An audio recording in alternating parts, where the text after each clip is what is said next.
the required 10 minutes. Okay, share, if you can just confirm that you're seeing the slide. Okay, perfect, great. So as you were saying, basically this is a project we started a couple of years, actually Maxime started in nearly 4 years ago now, of like collecting deals data in Africa, because we just realized there was no good source of data out there. And so there's a deal database, which is a paid for product, but for the cost of a couple coffees a month, or there's the free weekly newsletter, which gives you information about analyzing the data and looking at trends in the market. So if I start, so I think you're all aware that we've seen unprecedented, which is a word we've used way too much in the past couple of years, but here it's really unprecedented growth in Africa that's become the norm. So here you see the numbers, $500 million in 2017. I'm going to close the window. Nearly $1 billion in 2018. 1.3, 1.7 in 2020, until like really a boom in 2021. So just for you to really see this, 2021 is almost as much funding that was raised in 2017, 18, 19, and 20 combined. And that's 2.6 times the amount that was raised, in 2020. That's a major boom in the ecosystem. And the big question on everybody's mind now is whether the ecosystem can sustain it, but I'll come back to that in a second. So where did this boom come from? So here is the map about the funding raised in 2021 specifically. And I want everybody to just remember that the vast majority, depending on the year, on the quarter, and so on, between 80 and 90% of the funding is raised in 4 markets. So that's Egypt, Nigeria, Kenya, and South Africa. The other markets, you actually only have 2 markets, Senegal and Ghana, that have raised more than $200 million in the past 3.5 years. If you want to go over $1 billion, you have to go to one of the big 4. And what it creates is basically a regional champion, if you want to look at it in a positive way, or kind of a regional wormhole absorbing most of the attention and most of the funding. I like to look at it as a champion, as a maybe bringing the spotlight on specific regions, but in certain areas it can be a little bit different. So here, for instance, in Northern Africa, that's clearly Egypt. That represents 76% this year of the funding, for instance, but over the past 3.5 years, that's quite close to 90% of the funding raised in Northern Africa. Eastern Africa, you have a very similar story with Kenya so far this year. I mean, for the first until the end of May, it was 93% of the funding raised in the East Africa region. West Africa, the volumes are bigger, so this is why you find the 2 markets where startups have raised more than $200 million. With very different situation between Senegal and Ghana, because I think we all know in the Senegal $243 million, you have $200 million Series A from Wave. In Ghana, you have many more deals and a much bigger variety, and I think a much more healthier growth, at least to date. But obviously, you're looking at Nigeria, between I think it's 86 or 87% of the funding raised in the region since 2019 as well. You'll get the same story in Southern Africa. It's actually even more acute there. Last year, South Africa represented 98% of the funding raised in Southern Africa. That leaves very little room for other markets, which actually, talking to an audience here of angel investors, leaves a lot of opportunities for people who are investing outside of South Africa to just identify those companies that can go on to raise more fundings in the future. And there is an exception here. You have Central Africa that does not have today like one of those big 4s, and shows like levels of funding raised that are still very limited. This year so far, it's just over 1% of the funding that's been raised on the continent that's been raised in Central Africa. Who are the investors cutting those deals? So these are the numbers for 2021. I'm a bit reluctant to look at the first half of 2022 because I would have to compare to the first half of 2021. and it's like there are enough dynamics and enough seasonality within a year to just not make these cuts lightly. So this is why I'm putting the numbers here from 2021. So you're seeing those names that you should all be familiar with, especially if you're interested in being angel investors, where the people who will be working with on potential deals, from like Launch Africa, who did more than a deal a week last year, to quite a few other familiar names here. Some of them very focused on specific regions or even countries. Look at Flat Six Live, more than 40 deals in just 2 countries. Some looking at a much wider portfolio of countries. If you look at Launch Africa in particular, or Keppel Ventures, or even Y Combinator, who's global, but really looked at quite a few different markets across Africa. More broadly, the question often comes back of like, where is the money coming from? And I think in the current context of investors being a little bit more risk averse and looking at their own back garden instead of the world as their oyster, if I can say, it's actually important to just see that there is a healthy base of investors in Africa. And this is what gives me confidence in the fact that the market can hold and that the startups can still find funding. You had 200 last year, 222 investors in Africa that have done at least one deal. What I really like is the yellow number in the middle, which is 100 of them. Nearly half of them had done more than one deal. So I would call them non-opportunistic. Compared, like if you look at the numbers in North America, yes, you had more investors investing in Africa, 290, but only 69 of them had done more than one deal. The other one had been just like kind of, there was an opportunity that they like jumped on, but it was probably not part of their strategy to really invest massively in Africa. For that big yellow circle on the African continent here, you have investors who are investing on the continent and not just opportunistically, which I think gives a lot of hope in terms of the strong base of investors on the continent. If you look at a country level, the US dominates, but then you have like Nigeria, South Africa, Egypt, and Kenya, obviously, where you have a good number. Here again, the blue number is number of total investors, and the yellow number is the ones that have made more than one investment. If you look at Nigeria, South Africa, like 25 and 26 each of investors that have been active in more than one deal, I think, again, it's very, very encouraging. Now, it wouldn't be me if I didn't spend 60 seconds on gender. Those of you who know me have seen these slides before, but I think they're extremely important because I was talking earlier about looking for opportunities in countries that have like where startups have raised less funding and where there might be like untapped market. I think gender is definitely an untapped opportunity here. So that was 2021, but the numbers in 2022, unfortunately, are similar, if not worse. 82% of the funding in 2021 went to funding team with just one man or a group of men. 17% went to diverse founding teams, so a group of people with at least one woman, and less than 1% went to either single female founders or a team of female founders. Just sometimes I put a graph next to this one, reminding people that the population is actually 50-50, or even in some cases 51 or 52% female. So this is not normal. And this, I mean, you can try and put the blame on whoever, but the reality is here, there is a massive missed opportunity. That's a different way of looking at it. So on the left, this is the founder profile. And on the right is the CEO profile. And you'll see there's a direct reflection because most of the time the CEO is one of the founders. So what it translates into in 2021 is female CEOs raising only 7% of the funding on the continent. So there are a lot of very good female founders, co-founders, CEOs out there who are underfunded and like have very good opportunities for investors or aspiring investors.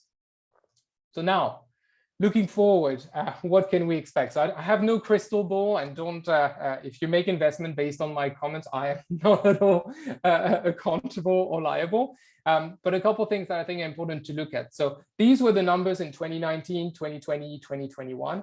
These are the numbers up to now, so up to the end of July, so very fresh numbers in 2022. So you can see that the trajectory is way above in terms of what we see. You can also see that it started very, very strongly and now is like slowing down a little bit, but that's all really relative. And we're still talking about numbers much higher, and we'll come back to that, than the 2021 numbers. Here is if we look at a month by month basis, and so comparing January 2022, as you'll see on the left, to January 2021, January 2020, and so on, you can see that there is massive year-on-year growth if you look at the monthly number. And when I'm talking massive, I'm talking almost always more than a doubling. More than a doubling between the 2 months. This is actually incredible, especially as we'll look at this in the context in a second in the global context. So here I'm showing you quarterly year-on-year growth. So comparing Q2 2022 with Q2 2021, Q1 2022 with Q1 2021. The reason why we look at these numbers is that we realize there's a lot of seasonality, in particular in the African markets, as Q2 seemed to be a very quiet quarter.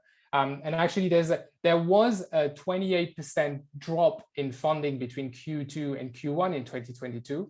But this is actually comparable with what we saw in 2021, where there was a 20% drop between Q1 and Q2. And I think in 2019, it was a 60% drop between Q1 and Q2. And I don't remember anyone in 2020 or 2021 telling me in Q2 that everything was going into a wall because there was a drop between the two quarters. So this is seasonality. This is why here we compare the quarters on a year-on-year basis. And now, I mean, this slide doesn't even need a commentary. It's going like we're going into negative growth globally in the US, in Asia, in Europe, in Latin America. You see the crash in Latin America is particularly impressive, and Africa is holding on. We're still looking at 125% year-on-year growth if you compare so Q2 2022 to Q2 2021, which is very unusual. And also very encouraging. Now, yet maintaining this type of growth is going to be a challenge. So I think we need to be ready for numbers to get a little red, but I don't think it will be a big issue in itself. The reason is in 2021, the big boom that we saw in the numbers, a lot of it happened in the second half of the year. I think right after this one, don't worry, there are only 2 or 3 more slides. So you remember here the slide that we saw earlier, the growth between 2021 and 2022 in particular. Look at the numbers in August, where you were at more than close to $700 million raised in 1 month. September, north of 800 million. November, almost $800 million. The question is the ecosystem going to manage to match this growth? Without some mega deals, it is going to be tricky. But that doesn't mean actually that on a yearly basis, the numbers, given the performance to date, are still going to be coming down. Actually, there's one thing to say here. I've showed you the numbers for H1 so far. I've just added this morning the number for July. And actually, July is the first month where we see negative year-on-year growth for a month. So in the month of July 2022, there was less funding raised than in the month of July 2020. Is it the time to just scream like, that's it, everything is going to go down and we're all going to crash and burn? I don't think so. Look at last year. In February, in July, and in October 2021, there was less funding raised than respectively in February, July, and October 2020. Again, did you hear anyone in those months in 2021 tell you that it was the end of the world? Absolutely not. So it could still be a blip. It could be the beginning of a big blip. It could be one of many small blips. It is too early to tell, but I just don't want you to jump to the conclusion that that's it, we're going into negative territory. For me, really, the moment of truth is going to be August and September there. So I want to finish on a positive message. Overall, in my opinion, Africa remains a land of growth, definitely, and definitely a land of opportunities. There's so many opportunities that are untapped. Gender is definitely one land, untapped markets, definitely. Anything that's not fintech as well, there's a lot to be done there. And just remember, as of today, by the 31st of July, startups in Africa in 2022 had raised 110%, so more than twice as much that they had raised at the same time last year. I think it's a little bit early to just talk about a crisis and the end of the world. I'll stop here. Thanks, Max. That's really good. I like that ending that you've just put onto it, that we're still up. There's a lot of opportunity. There's one question that has just come up that I want you to respond to, and then I'll ask you one question and switch on to the panel. So Margaret asks, as your database mentions, your figures in 2019 only include deals that are 1 million plus and 500K plus for 2020. do you think that would skew the data? So that's a very good question. We looked at it, and actually, if we compare year on year, those deals represented like very low volume. So it can be a significant number of deals when you add the numbers, when you stack the numbers together, it doesn't move the needle that much. So it might move a percentage evolution from like maybe 100% to 90%, but the trend remains the same. Yeah. Okay. Thanks. And I guess for me, my question is on the data you showed that in 2019, the number of investors that we had investing in the continent, most of them were actually from North America, right? Yeah, that's where. So it is evolving year on year. There's a bigger pool of investors. I think my friend Maxime, who we're doing this work with, was pulling out the number yesterday. I think there's already close to 700 investors who have done at least one deal in Africa in 2022. These are not numbers we were saying in 2017, 2018, 2019. So it is growing. I think there's a growing number of African investors, but also maybe not African investors, but with funds that are specifically targeted at Africa. And the reality is, that's what we were discussing just before we went live, is that this money that was raised in 2019, 2020, 2021 on that like Africa is the future, Africa is rising story, now needs to be deployed, because it's a very bad look for a VC to sit on 10 or $100 million that needs to be deployed to startups. So there is money out there. I think there's going to be, as we saw, pressure on valuation, for instance, and quite a few dynamics changing, but I'm not worried about money not being there. Okay.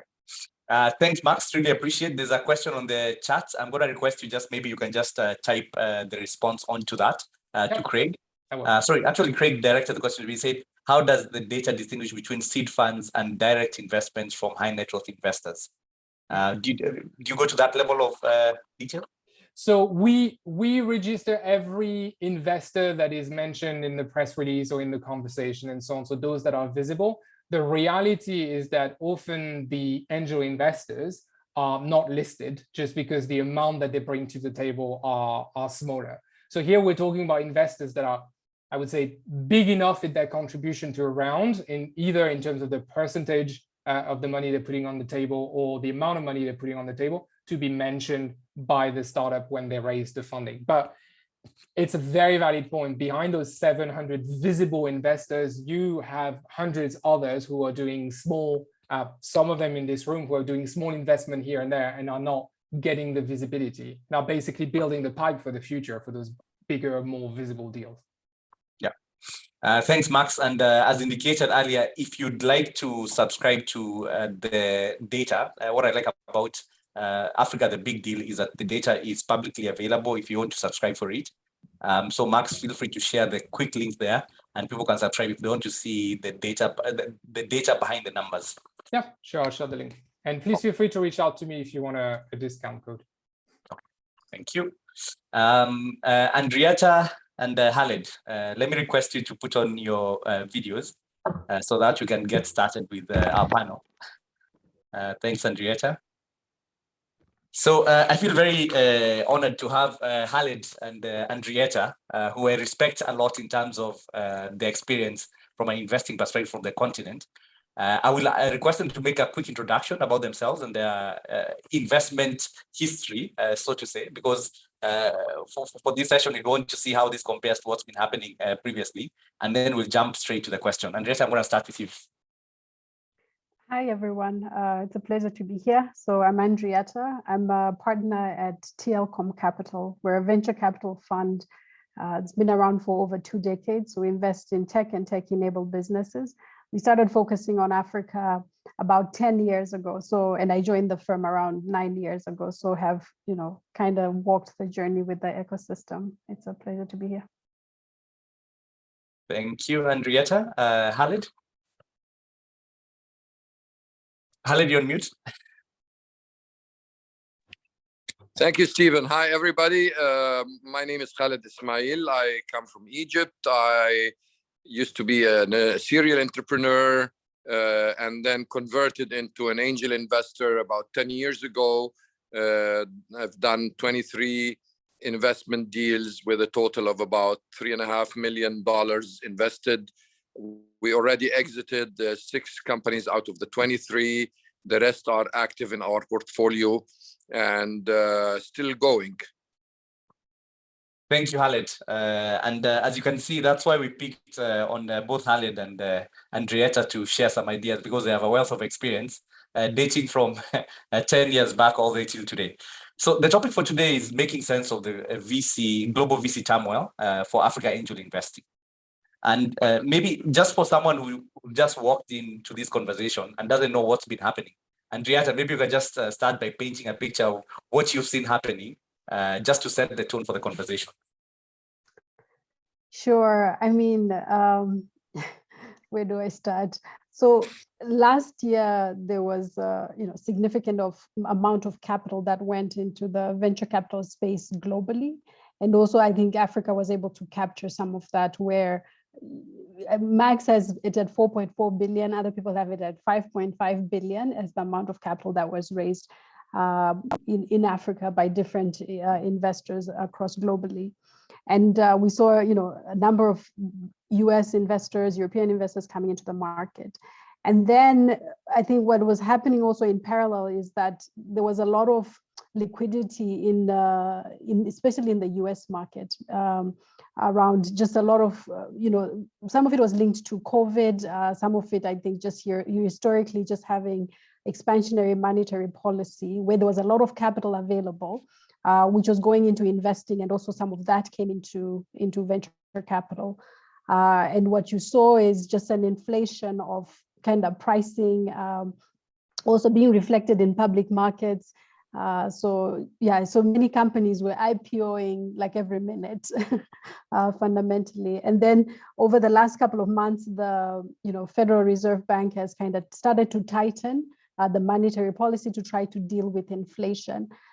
So they've increased interest rates, which has meant that just the amount of capital, there's more options for what you can do with your capital outside of just investing in venture capital. So there's just much less capital now available within the venture capital ecosystem. And then, so when we started to experience some of that pullback and the increasing rates, which also has impact kind of on consumer spending, is that the market started to reflect that. So some of the listed companies started to drop in price quite significantly. I mean, some in the 40 to 60%. Household names that we all know, Stripe, Amazon, Google, and the like, all kind of fell. And then that's now having a rippling effect also in the African ecosystem, and I guess globally, right? Because there's just a lot less capital that's coming towards this, towards investing in general. Thanks, Andrietta, for that very succinct background in terms of what's happening. So Khaled, just jumping to you, first of all, did you, maybe before we get to the point of have we felt what's happening internationally, for you, when sort of like everything was going to this high crescendo, if you want to call it that, did you feel that happening in the continent you're making investments? Did you feel as though we were going towards sort of like a top level where after that we'd come down? Well, honestly, Stephen, we, for instance, as an angel investment fund, stopped investing in 2021 altogether. We did 0 investments. There were years where we were doing 5 or 6 or 7 investments a year, sometimes less, sometimes more, but that used to be our average. In 2021, we did 0 investments. And the main reason was this, crazy valuations that we were demanded by the startups, everyone imitating the other, everyone pretending it's the next this or the next that. And we could not come to terms with any of them for the whole year. And we had the patience, and we have our own money to invest, so we did not feel the pressure to do investments that we did not feel are justified in terms of valuations, potential upside for us as an exit, and so on and so forth. Unfortunately, we were among the few who abstained, while the rest, had fear of the FOMO effect, right? They were afraid that they would lose on opportunities. Valuations were going up, but they were going up again and again, and people were, claiming a lot of, growth that's not realized. Funds were saying, "Oh, we doubled, we tripled, we quadrupled," but only based on one valuation after the other. As we heard from Henrietta, the money was easy to get, and it was climbing like crazy. So we could see it eventually. We knew this cannot sustain, and I can go into details why it cannot sustain. But when we saw it happen, we just stopped investing, and now we're investing again because we think people are coming to, there is sanity, at least in the deals now that we see it in the last 2 months compared to last year. However, some of the data that was presented, I personally first don't get too much, into analyzing what the data means, because sometimes, one big deal, a $300 million deal, can skew everything, in one country here or there, like we saw in Senegal, and so on. So it does not always reflect reality. It reflects, typically, it's actually biased towards the very big deals, the Series C and D, that affect all these numbers. But reality is, when this growth happened in 2020 and 2021, a lot of people managed, or VCs managed, to raise money again from LPs. And LPs were following VCs, were following the crazy market. Everybody was getting into that crazy mode. And hence, we do not expect this to end abruptly, because there have been many funds in the continent that just raised money from LPs in 2020 and in 2021. And that's fresh money. And that needs to be deployed, regardless of the valuation, regardless of anything. As I say, we as angel investors have the luxury of investing whenever we like, whenever we're convinced, whenever we feel it's a good deal. VCs don't always necessarily have that luxury, because they have the time pressure. They need an investment period, they need to invest in, and they need to return back to their LPs, et cetera, et cetera. So what we're seeing in 2022, in part, is a result of that being fresh funds of 2020 and 2021 continuing the same mode they were in 20 and 2021, also in 2022. Nevertheless, even that, I think, will taper down. I think it will become more sane in terms of valuations. But the amount of money is there, and it has to be deployed. I mean, angel investment as a contribution in Africa is extremely low compared to Series A and Series B VC investment. If you look at the numbers, it's a very small fraction that comes from angels compared to Series A and Series B. And that's quite unfortunate, actually. That means angels can become quickly react to what is happening and can become more sane faster, while VCs will always have a delay. And that delay we're experiencing at the moment. But I think even that delay is coming to an end. I expect the next 6 to 12 months to be very difficult for startups, but remains to be seen, of course. So I'll stop here. Okay, thanks, Khalid.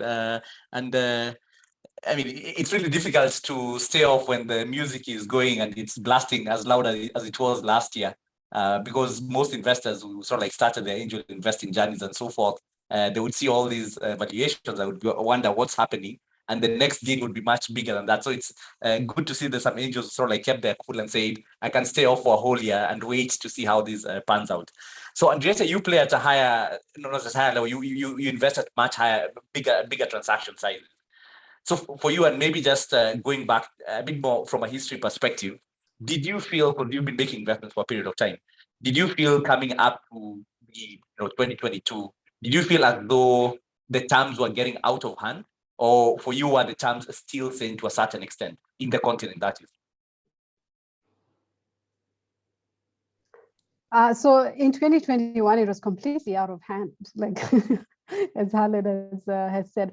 I think for us, we were actually raising our second fund. So we were doing mostly follow-on rounds. So we didn't do many new investments. I think we only did one last year because we're raising our second fund. So that was quite helpful in that respect. But yeah, it was the valuations were high. And then I think also, you know, even the following round after that was even higher. So one could easily get carried away. But I think, you know, if you've been in the market long enough, you're able to see that, you know, this is significantly high and it's probably not sustainable. I think for me, it's beyond valuation, right? It's the fact that, you know, some investors were not doing a lot of due diligence. Some, you know, very basic governance terms that are expected if you are, you know, really looking to back a company and it's meaningful to you, were being forfeited, right? And so if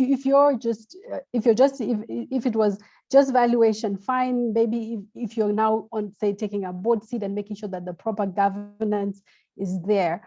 But if you're also disregarding that, to me, that really is a real sign that this is not sustainable, because many of these are first-time founders, and you know, they need the support. They need you know, people who are able to kind of open networks for them, help them think about strategy. Somebody else who's seen this before. So if you're really truly looking to build a valuable company, you need to be able to support them outside of just capital. And yes, you know, I hear you, and we saw that also from our angel network, Victoria Business Angels Network. But I think the challenge that came up was this, that, and especially for you, I guess it was a much bigger challenge that for an angel who could decide, I'm not going to make an investment like Khaled mentioned, where startups would come to you and they would have sort of like 3 other investors we're talking to. And as we just saw from the data that Max was talking about, a number of investors also don't have as much context in terms of what's happening on the ground. So investing out of you know, the Western world, so to say. And so when they come in here and they look at the deal size and so forth, they make sense to them. So I wonder for you as and as a sort of like other early stage investors, VC investors, how do you then make sense of that, where you have cash that you need to deploy because you know you have a fund like that has an end. On the other side, there's a lot of competition for deals, and you can't necessarily hold on for so long. No, it's a difficult position, right? I think you just. One is just to keep your wits about you, as Khaled was saying. Perhaps you do fewer and not zero because there's that tension, but you can't now, you know, go and do too many because it will significantly skew. It will impact how your fund will perform. I think part of it also is thinking about the long term, because also, you know, our investment period is typically 5 years, which you can extend for another 1. So I think it's actually also possible for a fund to be able to sit out for a couple of months and see how things are panning out, versus just kind of moving along when you can tell that, you know, something is fundamentally off, because you do still have a couple of years. But it's a really difficult tension, right? Because you wonder sometimes, are you the one who's who's the fool in the room? Yeah. Thanks, Andrietta. I mean, Halle, just to bring you in here, and taking over from the data that Max has just shared. And there's one statistic that was shared quite a bit last year, which is about that the total VC funding that came into the continent compared to what was happening globally was around less than 1%, right? Which means, I mean, if you take that, and I think then there was sort of like how much is Africa's population in terms of the you know, global population, GDP, and so forth, and it's much higher than that. And I think the argument there was that, you know, the amount that was raised, 4.4 billion last year, was going to pale in comparison in terms of what's going to come in, because there's a lot of interest right now from in the continent in terms of people wanting to make investments. And so you made a statistic that the next couple of months, the music is going to start standing lower and probably people won't be dancing as much. How do you make sense of that, of those two perspectives, right? On the one hand, there's not enough money that's coming into the continent, which means that more money should be coming in. But on the other hand, we are seeing terms which are very out of the world, so to say. How do you make sense of those two? Because it's demand and supply, and if supply keeps coming in, you know, the terms will just keep on moving. Honestly, Stephen, I think we're sometimes mixing and matching and borrowing some concepts from the US and the West and missing on other concepts and so on. So, very frankly, the majority of startups that we see in the continent are Me Too's, i.e., they are doing something that was done before somewhere in Europe, in the US, and so on. There is very rarely, you know, except sometimes in certain areas where there is a real innovation that belongs to the continent. So I'm not ruling it out, but again, the majority of startups are doing something that happened before, which used to help us during due diligence and during investment period to do comparables. So we used to look whenever a company came. Let's say I had a gaming company coming up in Egypt or in the Middle East. I would look at comparables, gaming companies that started in the US 5 years ago, see how they performed, how they ended up, who won, who lost, all of that, as part of my market due diligence in order to assess whether a Me Too in our region does make sense or not. I'm not against Me Too's, by the way. I'm just saying sometimes it makes sense if it can adapt to the region, if it can fit culturally, if it can be fast enough to conquer the market before the global competition comes, etc., etc. But the Me Too's will never, ever be of the same value like the leaders. You know, the leaders always have this leading advantage. And that's in part why we see less money being poured into Africa compared to the US or in Europe and so on. It's because of the lack of the element of innovation. So it's not just percentage of GDP or amount of money per capita or all of that. We need to be fair that we are not, in general, again, let me emphasize there are exceptions, but in general, we're not innovating enough in our startup scene. And we're paying the price. But unfortunately, during the last 2-3 years, people forgot that. So every startup was immediately pretending to be similar to its counterpart in the US, which started the business 3, 4, 5 years ago. So a company, Thunder in Egypt, doing something, they look at Robinhood in the US and they say, hey, Robinhood is now valued at several $billion. We deserve to be valued at $50 million even before they got their first product in the market. Why? Okay, I'm a fraction of that, and they use that argument. Now, all of a sudden, we see all of these companies in the US, which we used as comparables and analogy and so on, crashing. Robinhood, for example, being at less than 20% of the value it used to be at 6 months ago. Now, that will necessarily crash everybody else who imitated Robinhood anywhere in the world, because it just proves that there is still room for improvement. There is something lacking. The market is becoming more real, etc., etc.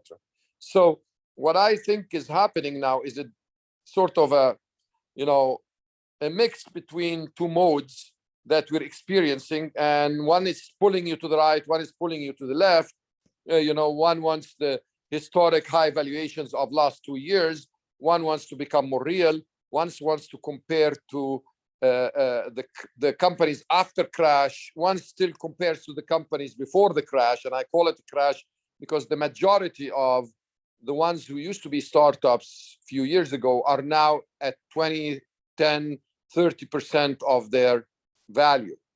And is there a fundamental reason for that? The answer is yes, because all of these companies, almost without exception, were ignoring unit economics. They were all growing at any price. And the price used to be, wrong negative unit economics. Of course, if I sell something for free, I can become, the biggest seller of that product in the world in no time. If I distribute eyeglasses for free, and I put a platform and I say eyeglasses for free, I will sell like crazy, right? But I will never make money. So that used to be the mode. And now that reality is coming in, people are looking at numbers, which they ignored during due diligence. I don't think they did not do due diligence. They just ignored these facts at the price of growing the company. So I think now people will not just look for top line, but they will look also for gross margins.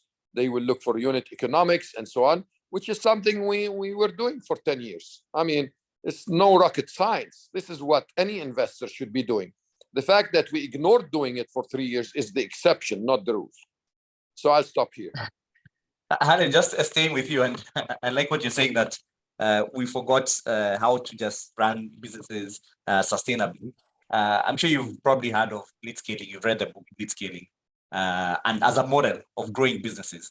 Are you then saying, if I just take your words and try to wrap that together, are you then saying that that model of doing things is dead or should not be used in the continent? No, it's not a continent problem. I think it's a global problem. And the examples I gave are from the US itself. If you look at after the crash, you will see that Intel and IBM and Microsoft did not crash. But you will see that, you know, Robinhood and all the likes, you know, they all crashed. So the crash was selective. The crash was not a complete, you know, all over the place crash. It was a crash for the companies that were overvalued in the past period. So what I'm saying is it's not an Africa problem. It's a global problem. And people should become more. I mean, I know how I was a founder and I had 7 startups under my belt. So I never ignored my cash flow. I never ignored to become healthy in terms of, you know, being able to sustain my business, even if I don't raise for 2 more years or 3 years in a row. While recently we would hear, you know, around every 3 months or around every 6 months for companies. Nobody even can follow how many rounds Uber did. I don't know the alphabet, you know. I think they ran out of the alphabet letters. That's how it used to be, you know. So I think this insanity, I call it, is coming to an end. But it's not like, you know, a crash. It's just a correction and back to normal. I'm just back to normal. That's how it should be. Yeah. Okay. Thank you. Let me jump to you, Henrietta, and I'm going to invite David. David is one of our colleagues at the Africa Angel Academy, and he's posted a question. I just want him to just ask the question directly. David, go ahead. Thanks, Stephen. Good evening, everyone. Well, first of all, it doesn't happen very often, but I think I have to disagree with something that Khaled just said. And I know I'm taking a risk here, but Khaled mentioned that a lot of the startups are sort of have Me Too's or copycats. I think that if I look at some of the startups that raised capital in the foreseeable or you know, more recently, companies like MarketForce or Wasoko or Wave, Senegal, they are actually sort of addressing very specific challenges on the continent and are sort of, you know, and are coming up with solutions for that. So either trying to fix broken value chains, supply chains, or building products for remittances, which have relevance in the context of Africa, not so much in the Western world, if you will. So I think there is definitely room and appreciation for local innovation.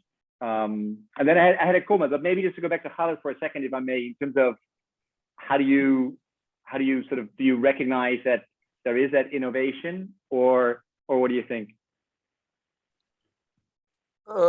Thank you, David. I'm glad to see you. But honestly, let's distinguish between 2 things. First of all, you know, I made it very clear. I underscored several times that there is companies that do innovation. So I hope that came clear and came across. I did not mean to rule out that, but I'm saying the majority. The majority is not. And you're giving very good examples, and I can name at least 5 or 10 more who are somehow innovative. However, innovation is different degrees, and I would say there are the ones who really innovate, meaning they come up with something that was not done before. And there are the ones who adapt. So they look at the problem in Nigeria or in Kenya or in Egypt, and they say, okay, how is it solved in Europe? Okay, this solution is not applicable, but makes sense. So let's adapt it somehow to something that would work in Nigeria or in Kenya or Egypt, which is very good to do. So complete Me Too's are good, are not a bad thing, by the way. Adapted Me Too's are even better. And complete innovation that can go out of Africa into Europe is a dream, but it did happen. I myself, I built a company, and you know about it, and we were conquering the world with it. So our product was in the US, our product was in Europe. I didn't sell a penny in the Middle East or Africa. So you can do that, and some African companies can do that. But we hope, and that when the day comes when these are a significant number, 20-30% of the startup scene, like it is in the Silicon Valley, which is 80% innovation, then and only then we will see much more money pouring into the continent. I think it will come, but we need to have more confidence in our teams, in our companies. We need to, it's not about money, by the way. I think money follows. It's just more confidence and skills and teams, and all of that is what we need. Yeah, I mean, I think maybe just to add that to that is, I think it's the same with us in terms of the innovation we see is around the business model. So looking at the local context and then innovating around how do you know, like the technology is there. Most of the technology that's being used is present, it's been tested. But then how are you innovating your business model to then connect with the consumer, with the business, and solve the problem? So bringing the different technologies together to solve the solution there. Yeah. Thank you. And then so I had one more question, if I may, Stephen, which has to do about the availability of capital. And maybe, I don't know if Max is still with us, but I guess this is also a question for Max maybe. And obviously here, it's really important to differentiate between angel investors who invest their own money, and then the VC community who manage other people's money and who work with LPs. So the question is as follows. So I've been spending more time with LPs, and sometimes it feels that the availability of capitals from LPs and especially sort of the public funders, so IFC, FMO, EIB, it kind of lives in its own world, if you will. So for example, what I've come to understand is that within the sort of public funding, a lot of money has been tied up during the COVID period because money was funded elsewhere. It was sort of approval processes were on hold, etc.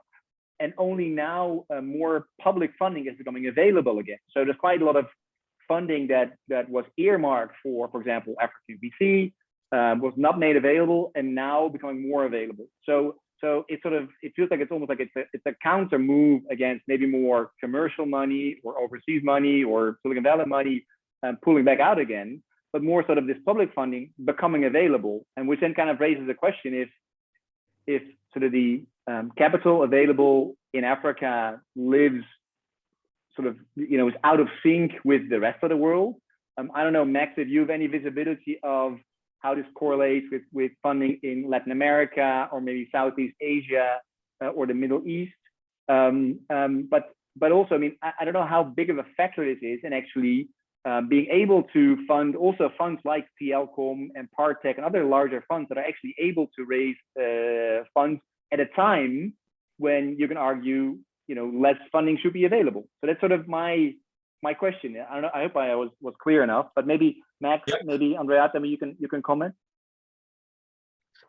Yeah, I mean, I think if you think about, say, for example, the private equity investment scene in Africa, the people who really seeded that ecosystem, like the Africa funds, was the DFIs, right? They kind of nurtured it, funded the first-time managers there, and then kind of grew that.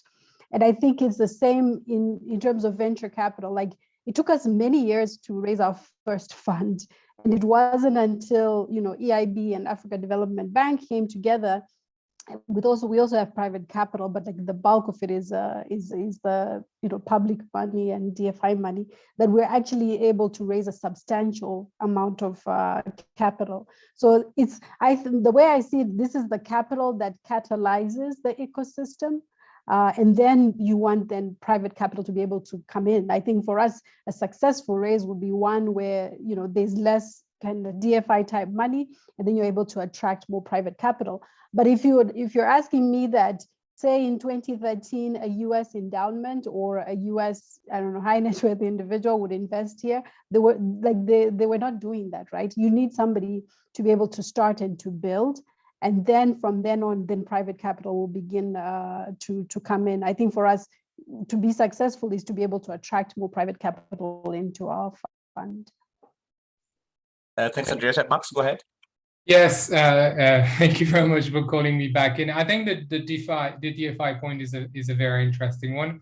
As Andreata said, they have helped set up quite a few of the funds and the early investment vehicles and so on. I talked to just a handful of them, but I have the feeling that they're also really trying to diversify the type of investment that they make. They don't want to be seen anymore as just making investment in infrastructure is in hundreds of millions. They also want in on the smaller funds and funds and so on. And I mean, to look at CDC in the UK, for instance, they're 4 years ago. I mean, there's always a pandemic in the middle, so it might be 5. But I would say 4 years ago, they didn't have a VC team or anything. When we were talking to them, below 20 million was we don't know how to do that. And now they have a proper team set up to do VC. They will not go down to hundreds of thousands, but they can do VC if they want. But more importantly, they have deployed a lot more capital into good funds that have good track records, and they're not the only ones. And to stay on the UK, if you look at the international strategy that the UK published 2 or 3 months ago, one of their pillars, on top of gender, humanitarian, and COVID and health, the 4th pillar is investment. And is all that work that they're doing through CDC and other mechanisms. So they want to play a role. Then the question is, what does the ecosystem want them to do? Thanks, Max. Jonas, I see your hand. I'm going to invite you in a second, but I want us to move a bit from. I feel like we sort of have gotten the macro picture really well, and I'm sure there's a number of angels who are asking themselves, okay, so what does all this mean? Right, and we have sort of 20 minutes. So I want to see whether we can get to what does all this mean. So Andreas, just starting out with you.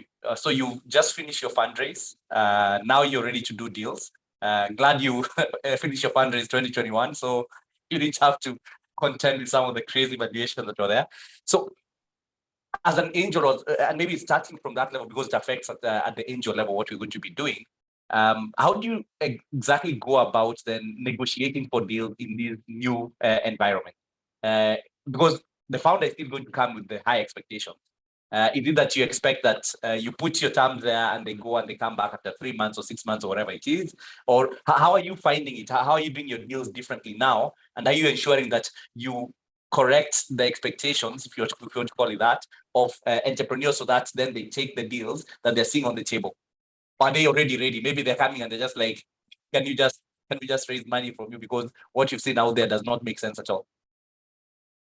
Yeah, I mean, I think since it's August, I think everyone has gotten the memo, right? That that the world is very different from August 2021. So I think most entrepreneurs who are in tune know that the inflated valuations of last year, especially when you don't have much traction and you don't have anything to substantiate kind of the high valuations that were being given. That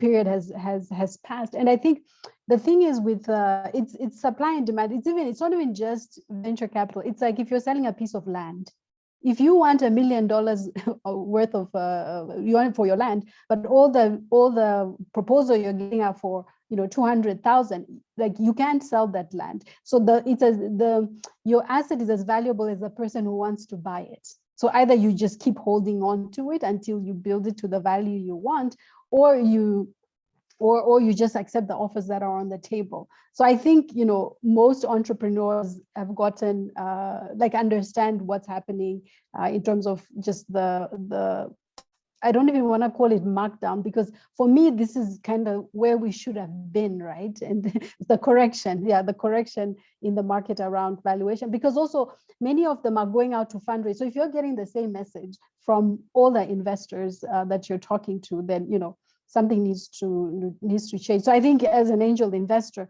you should have your framework about how you think about valuation at the particular stage where you invest, and then you give that proposal. I think to Khalid's point, where the way they thought about valuation was not being matched, so they sat out and they were proven right. I mean, it's possible that you miss some, but you know, that is life in the big city.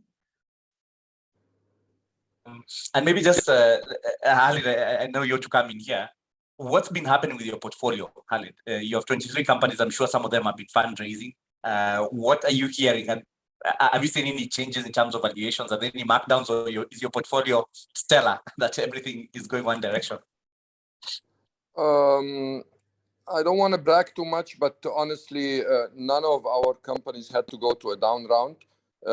We managed to raise the majority of them so far. There are maybe 4 or 5 who are currently raising, but the rest have managed to raise. But because the previous valuation was not crazy, they did not have to suffer. I mean, it's all relative, right?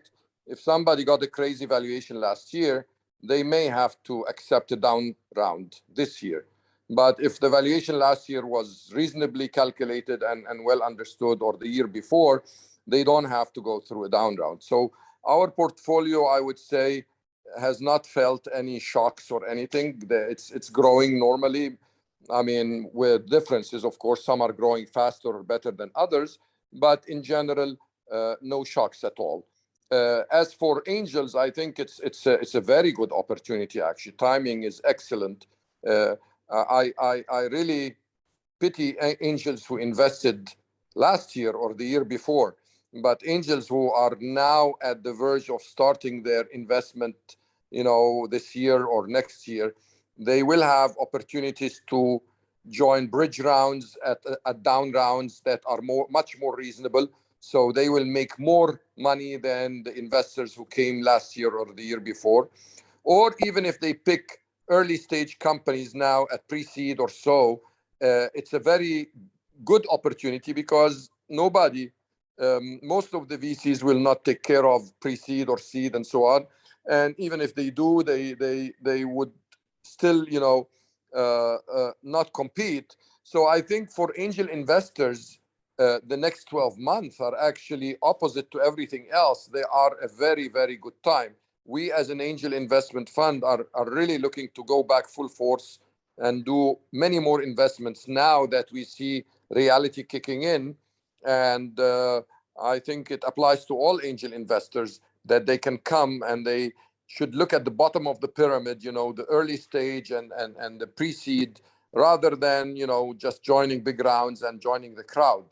Of course, they have to be willing to help as well, because when you come at such early stage, it's really not about only your money that the founders need you to. They really need, even more than your money, I think they need your help, support, network, strategy. Anything you can afford to give to them is extremely valuable. So that's my message to the audience here, which are mostly fresh, new angels, I assume. Okay, thanks. I want to just address, do you want to add anything to that question? Because I want to invite Jonas to ask his question. The hand was up, and I wanted to make sure that we at least tackle that question before. No, nothing more to add. Okay. Jonas, go ahead. Do you have a question? Yeah, thanks, Stephen. Really appreciate it. Thanks everyone for the time. So my name is Jonas. I'm part of Zemer Group, which is a group of diaspora angels that primarily operates in Kenya in partnership actually with VBAN. My question is more relating to the previous conversation regarding where the source of capital is coming from. In particular, maybe biased, but I'm looking at the diaspora community, right? First is, I guess my question is your observation in terms of what has been the makeup of the angel groups that you're seeing in the continent in terms of what percentage is coming from the diaspora. The second thing is, as you see remittances growing over the time, and then also the movements that are happening in these countries like the United States, where there is push to increase diversity in VC in that market in itself, but then also to create more opportunities for people of certain groups to get into business. How do you see that potentially tying to the development of what's going on in the continent, right? In terms of being a source of capital, and where like, for example, Harlem Capital, a VC fund that operates out of the US, is making investments in Africa already, right? With the likes of Parity. And so do you see that being as another funnel of capital potentially coming in as that community continues to grow in terms of size and the opportunities that they get in front of from a capital standpoint? Thanks.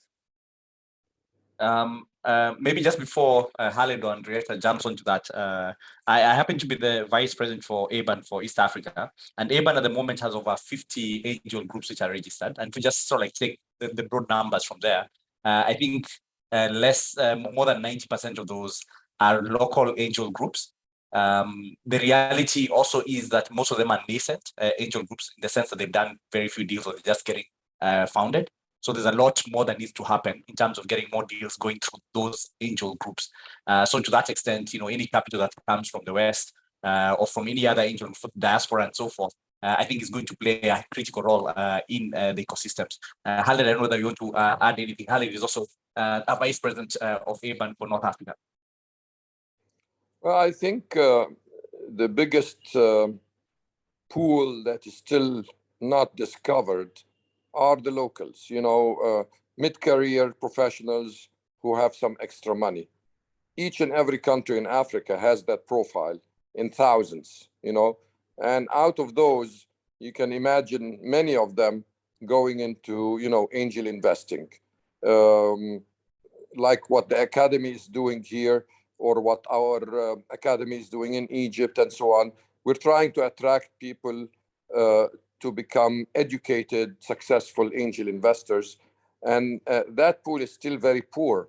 I mean, it's so small compared to anywhere in the world. If we look at Africa at large, the active, don't count the inactive ones, because every angel group, not all of them are active. And even within a group, when it is active, not more than 10% or so of its members are active investors. So I don't have the real numbers, but I think the whole continent doesn't have more than 200 or so active angel investors who are doing, multiple deals every year. And honestly, that's the biggest undiscovered pool. We should not always count on somebody coming to help from outside. The continent is big enough. The population is large. This layer on its own is a very big layer, mid-career professionals. And they used to go to certain kind of investments, real estate, bank deposits, etc. Even very rarely into stock markets, because that's not a strong thing in Africa yet. So we need to convince those before anybody else, because again, I repeat, they don't only add the financial aspect, but they know the markets. Every one of them is an HR manager or a financial director or this or that in their own country. And that gives them experience that they can pass on to the company they invest in. And that is not easy to pass on if the angel investor is coming from the US or from anywhere else. We have angel investors calling us up from the US. In particular, I had at least 3-4 calls in the last 2 months. Oh, we want to invest in Africa. I say, fine.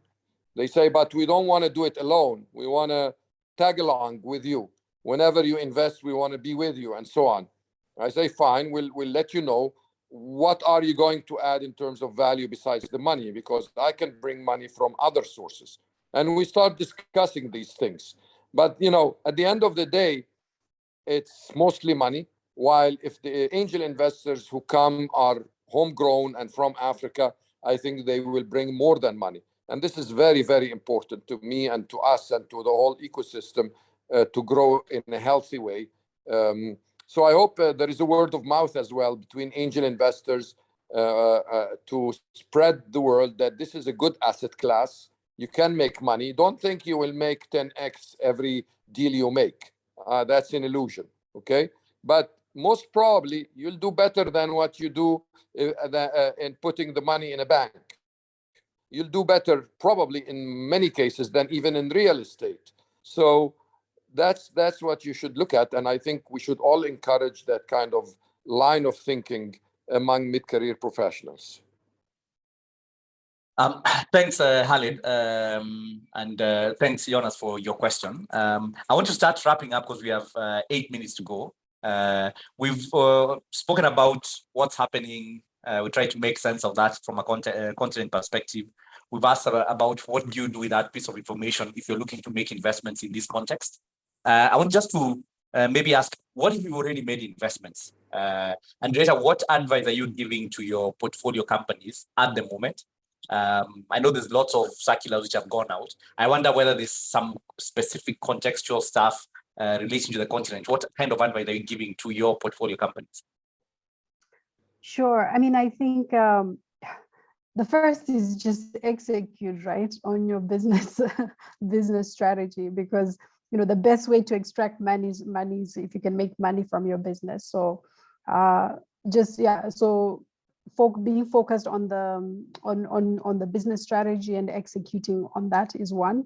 I think there's a piece around if you're thinking about kind of going out to fundraise, it's become a little, I mean, the reality is setting in. I know Max graphs were very positive, but as companies are going out to fundraise, it's taking longer to fundraise. So also just kind of giving yourself enough time before you go to market to make sure that you have sufficient runway in order to be able to fundraise. I think, again, to the point of, if the unit economics works and if the business is a good business, you will raise capital. It might take you less than 5 minutes from last year. Maybe you will need 2 months or 3 months or maybe a little bit longer. But there are funds who have capital to deploy, but they're being more selective. So they're able to. So if your business makes sense and has strong fundamentals, you should be able to raise. And I think also for companies that raise at very high valuations, it's also about working to grow into that valuation, right?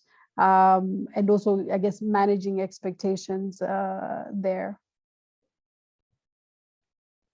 Thanks, Andrietta. Same question, Khalid. Is there some additional points of wisdom?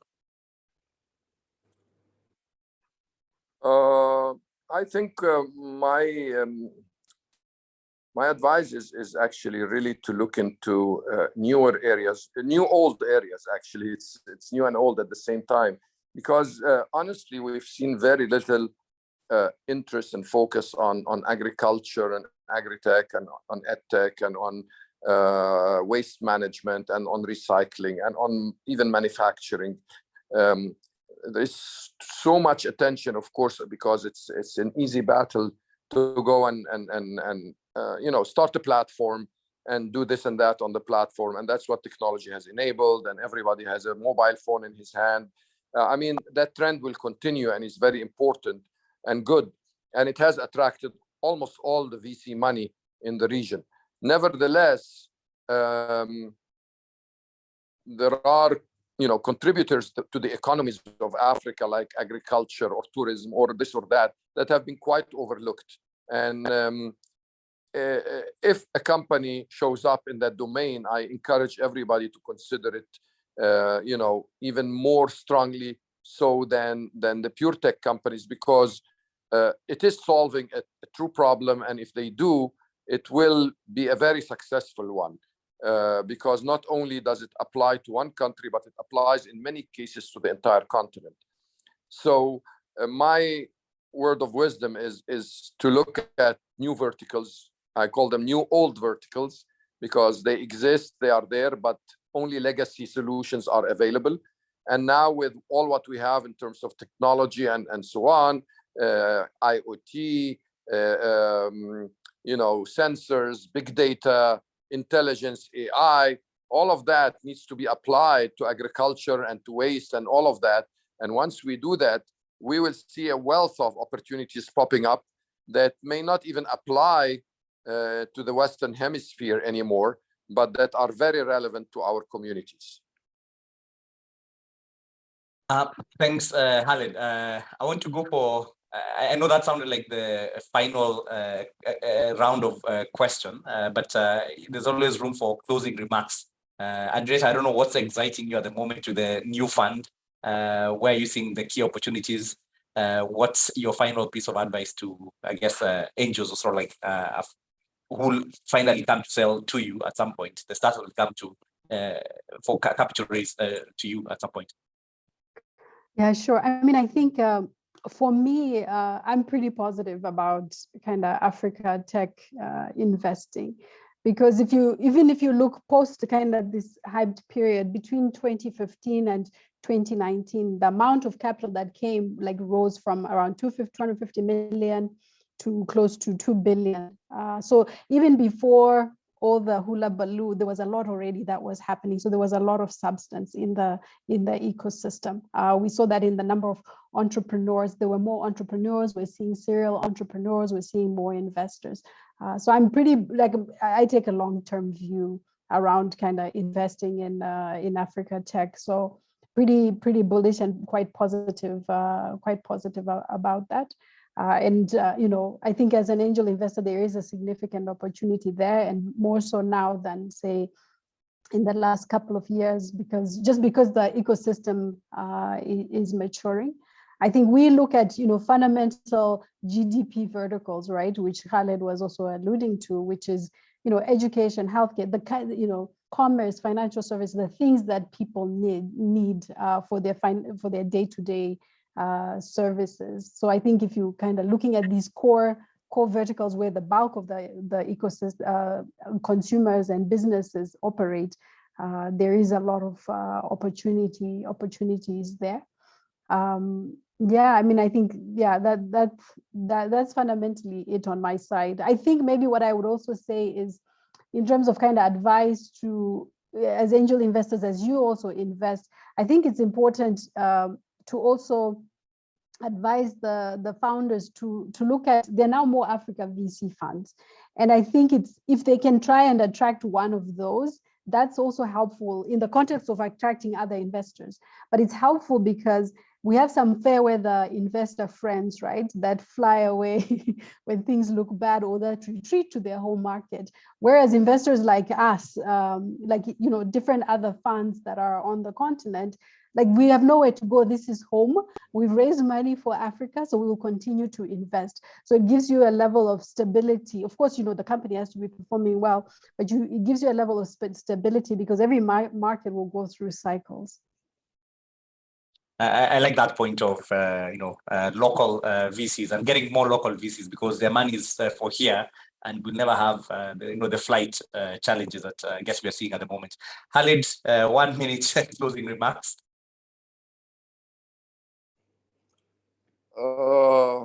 I hate closing remarks. I think we've covered a lot of things. I still think that, you know, understanding the problems of the continent in a fundamental way, not the way others from outside the continent see it or look at it, but from within, health problems, education problems, any of these, you know, because governments are actually failing. Governments in general, again, I don't want to name a country or a government, but governments in general are failing to cope with the needs of people when it comes to very fundamental services like health, like you know, agriculture and so on, because, you know, the legacy is not helping. The growth will never come from legacy solutions anymore, and it's too costly and too inefficient. So what technology is giving us is an element of efficiency that is unprecedented.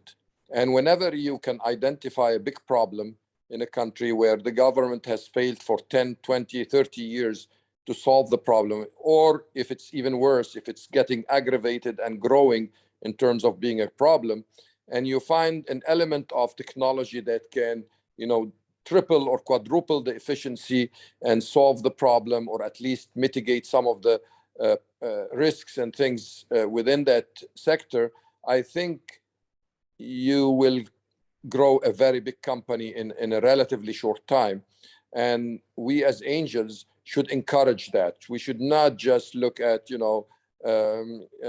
another Uber or another marketplace or another e-commerce and another Jumia and so on. Although most of the money still flows into, these companies. And the trend is always, when a fintech company does well, let's all invest in fintech and so on. I know, and that's normal, but we should also try to always look for more innovation and more areas and more verticals that make sense to us, that are solving bigger problems. And the more you do that, the more money you can make, actually. So it's interesting. Thank you. No, thank you. Thank you very much, Andrietta. Thank you very much, Khaled. If you can, I'm just going to use an emoticon just to put a clap to them. We can't do this physically, but then we get to meet more of you. So thank you very much. We really appreciate your time. We host this kind of Angel Connect on a quarterly basis. Please follow us. I think I shared our social. Follow us if you want to keep the conversation going. If you want to learn more about angel investing, the Africa Angel Academy is a place for you to learn more about it. We are very happy that we work with the most experienced angel investors, VC investors in the continent. So thank you very much. We appreciate your time. Do have a nice evening and hope to see you in one of our next events or in one of our courses. Have a nice evening.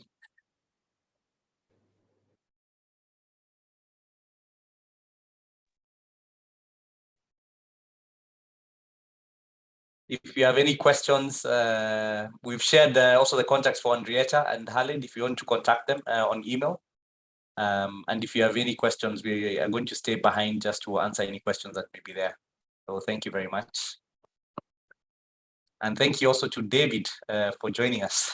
And Ayanda, of course, who always ensures that the events run very smoothly.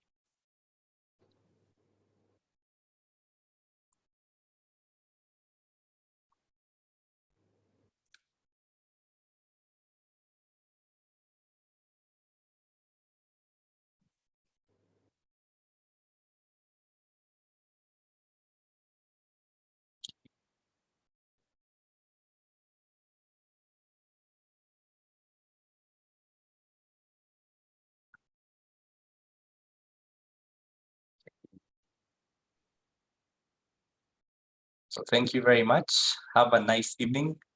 We'll now close the room and look forward to seeing you in the next events that we host. Do have a nice evening.